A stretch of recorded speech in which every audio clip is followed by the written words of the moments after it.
रायगड जिल्ह्यातील उरण गावातील राजश्री ही मुलगी आहे. तर हिचे केस कापण्यात आलेले आहेत.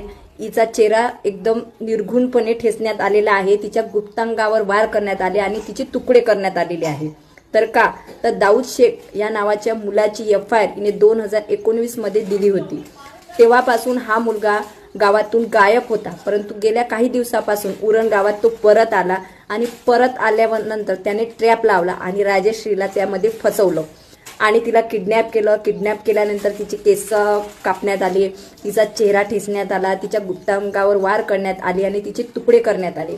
याच्यासाठीच आपण लहान मुली लहानाच्या मोठ्या करतो का, की तिचे तुकडे करण्यात यावे जिहादी लोकांनी, बरोबर ना. त्याच्यामुळे तिने घरून सांगितले होते की मी मैत्रिणीकडे जात आहे आणि ती घरी आलीच नाही. तर आता सध्या त्याच्यावर पोलीस तपास चालू आहे आणि हा मुलगा उत्तर प्रदेशमध्ये फरार झाला असं सुद्धा पोलिसांना कळण्यात आलेलं आहे. तर सांगण्याचं तात्पर्य